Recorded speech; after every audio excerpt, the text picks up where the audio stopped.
Are you okay என தயக்கமாய் கேட்டான். Yes, I am okay. எனக்கு சப்போர்ட் பண்ணதுக்கு தேங்க்ஸ். அண்ட் சாரி, லஞ்சுக்கு கூட்டிட்டு வந்து என்னாலேயே பிரச்சனையாகிடுச்சு. வேணும்னா நம்ம இன்னொரு ஹோட்டலுக்கு போய் சாப்பிடலாமா? நான் கேட்ட உடனே ட்ரீட் தரேன்னு சொன்னீங்க. ஆனா பாருங்க, அதுக்குள்ள இப்படியெல்லாம் ஆயிடுச்சு என்றாள். சர்வாவுக்கு பெருமூச்சுதான் வந்தது.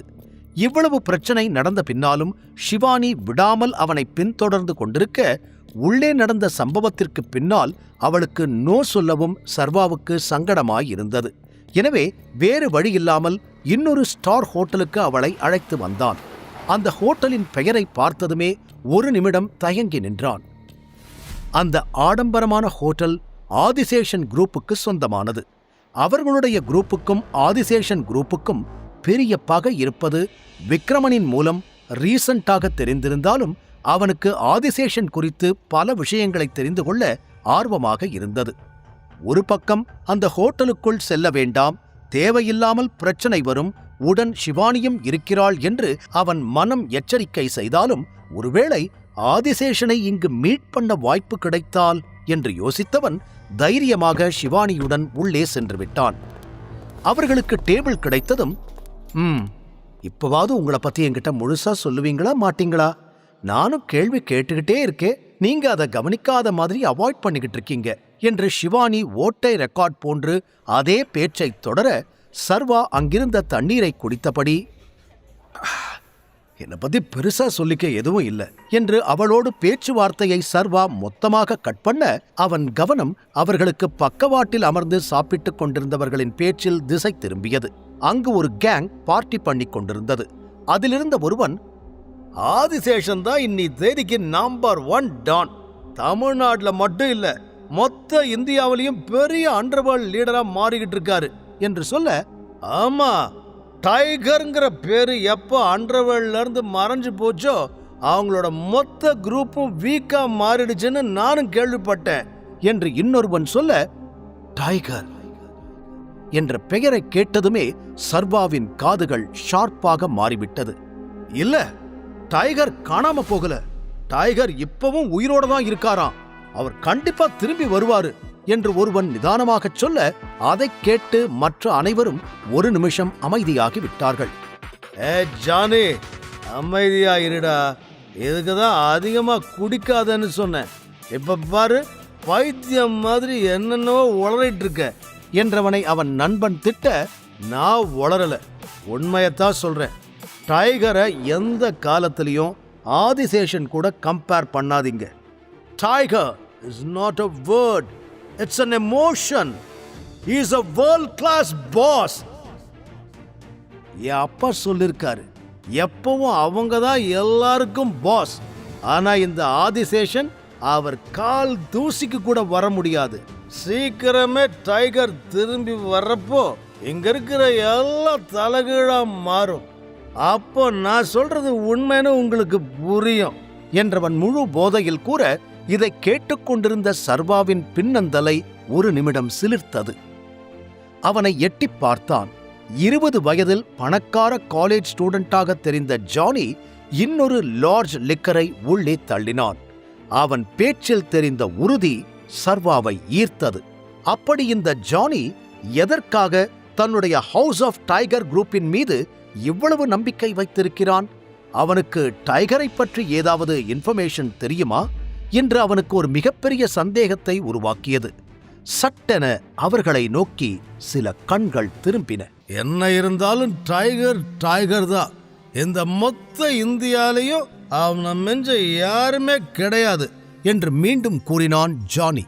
அவன் அதை சொல்லி முடிக்கும் முன்னர் அவன் வாய் மீது கை வைத்து பேச்சை நிறுத்திய இன்னொருவன், டேய் பார்த்து பேசுடா, ரொம்ப டைகர் பெருமை பேசிக்கிட்டு இருக்க, அதுவே நமக்கு ஆப்பாகிட போகுது என்று சொல்ல, இதை கேட்டு சர்வா லேசாக சிரித்து கொண்டான். சரியா சொன்ன, நாம யாரோட இடத்துல இருக்கோன்னு தெரிஞ்சும் நீ தேவையில்லாம டைகரை பத்தி ஓவரா பேசிக்கிட்டு இருக்க. யாருக்காதுலயாவது விழுந்துச்சு உன்னோட சேர்த்து எங்களையும் போட்டு தள்ளிடுவானுங்க என்று மூன்றாவதாக இருந்த இன்னொருவன் சொன்னான். ஆமாமா, எதுக்கும் வாய மூடிக்கிறது நல்லது என்று ஃப்ரெண்ட்ஸ் கூட்டம் தங்களுக்குள் பேசிக் கொண்டிருந்ததை முழுவதுமாக கேட்டுக்கொண்டிருந்தான் சர்வா. அப்போது சர்வாவிற்கு எதிர் டேபிளில் பிளாக் சட்டை அணிந்திருந்த ஒருவன் அந்த ஃப்ரெண்ட்ஸ் கூட்டத்தையே வெகு நேரமாக பார்த்து கொண்டிருந்தான். சரி, நேரமாகுது, நாம் இங்கிருந்து கிளம்பலாம் என்று அந்த கூட்டம் அங்கிருந்து கிளம்ப சர்வாவிற்கு எதிரில் அமர்ந்திருந்தவனும் அவர்களை பின்தொடர்ந்து சென்றான். அவன் சர்வாவை கடந்து செல்லும் போது அவன் கையில் கன் இருப்பதை பார்த்துவிட சர்வாவிற்கு நொடியில் விஷயம் புரிந்துவிட்டது. இவன் கண்டிப்பா அந்த ஆதிசேஷனோட ஆளாத்தான் இருக்கணும். ஒருவேளை இவங்க எல்லாரும் டைகரை பத்தி பெருமையா பேசினதை கேட்டு இவங்களை ஏதாவது பண்ண போறானோ என்று பலவாறு யோசனை செய்து கொண்டிருக்க, சர்வா, உங்களை எவ்வளவு நேரமா கூப்பிட்டுக்கிட்டு இருக்க, காது கேக்குதா இல்லையா என்று அவன் கையில் அடித்து கவனத்தை அவள் பக்கம் இழுத்தாள் ஷிவானி. அதில் சட்டென நினைவிற்கு வந்து திரும்பியவன், என்னாச்சு என்று கேட்டான். என்ன ஆச்சா? நான் கேட்ட கேள்விக்கு பதில் வேணும் என்று அவள் முறைக்க, நீ என்ன கேள்வி கேட்ட என்று மீண்டும் சாதாரணமாக கேட்டான். நீங்க என் ஃப்ரெண்ட பொய் சொல்லி ஏமாத்துறீங்களா, அவகிட்ட ஏதாவது மறைக்கிறீங்களா என்று இந்த முறை ஷிவானி நேருக்கு நேராக கேட்க சர்வா அவளை நிமிர்ந்து பார்த்தான். சேச்சே, என்ன பேசிக்கிட்டு இருக்க நீ? நான் எதுக்காக வேதிகா கிட்ட பொய் சொல்ல போறேன்? வந்ததிலிருந்து நீ தேவையில்லாத கேள்வியா கேட்டு ஏன் என்ன நோண்டிக்கிட்டே இருக்க என்று எரிச்சலோடு சொன்ன சர்வா, ஓகே, இப்ப நான் கிளம்பணும், எனக்கு ஒரு முக்கியமான வேலை இருக்கு, சீக்கிரம் வரலனா வேதிகா கோச்சுப்பா. யூ நோ வாட், அவ என் மேல அவ்வளோ பொசசிவா இருக்கா, நான் கிளம்புறேன், பாய் என்று சர்வா இடத்தை விட்டு எழுந்திருக்க ஷிவானி சத்தமாக சிரித்தாள். உங்க மேல வேதிகா பொசசிவா இருக்காளா? நான் என்ன லூசா நீங்க சொல்றதையெல்லாம் நம்புறதுக்கு? அவளுக்கு உங்களை பார்த்தாலே பிடிக்காது. நீங்க என்ன பண்ணாலும் எங்க இருந்தாலும் அவ கண்டுக்கவே போறதில்ல. இதுல நீங்க லேட்டா வரதுக்கு வேற கோவப்பட போறாளாம் என்று ஷிவானி சரியான கேள்வியை கேட்க, அதெல்லாம் கப்புள்ஸ்குள்ள 1000 இருக்கும், எல்லாத்தையும் உங்ககிட்ட ஷேர் பண்ண முடியாது, இப்போ நான் உடனே கிளம்பி ஆகணும், வா உன்னையும் டிராப் பண்ணிடுறேன் என்று சொன்ன சர்வா அவளை தன் காரில் ஏற்றிக்கொண்டு சிறிது தூரம் வந்தான். ஜானி மற்றும் அவனது நண்பர்கள் எங்கு செல்கிறார்கள் என்பதையும் கவனித்துக் கொண்டுதான் இருந்தான். அவர்கள் போகும் வழியை பார்த்து கொண்டே ஹோட்டலில் இருந்து 500 மீட்டர் தள்ளி வந்திருந்தவன் ஷிவானியை அங்கு இறக்கிவிட்டான். என் கூட லஞ்சுக்கு வந்ததுக்கு ரொம்ப தேங்க்ஸ், நான் ஏதாவது ஹார்ஷா பேசியிருந்தா அதுக்கு சாரி என்று கூறினான். ஷிவானி தன் முட்டை கண்ணை உருட்டி சர்வாவை ஆச்சரியமாக பார்த்தாள். சர்வாவிற்கு அவளிடம் வேறு என்ன சொல்வது என்று தெரியவில்லை. அதற்கு காரணம் அவளோடு இங்கு வந்ததால்தான் ஜானி மற்றும் அவன் நண்பர்களை அவனால் மீட் பண்ண முடிந்தது. மற்றபடி அவளை சந்தித்ததில் பெரிய அளவிற்கு மகிழ்ச்சி எல்லாம் அவனுக்கு இல்லை. முழு கதையையும் கேட்டு மகிழ பாக்கெட் FM ஆப்பை டவுன்லோட் செய்யுங்கள். லிங்க் டிஸ்கிரிப்ஷனில் கொடுக்கப்பட்டுள்ளது.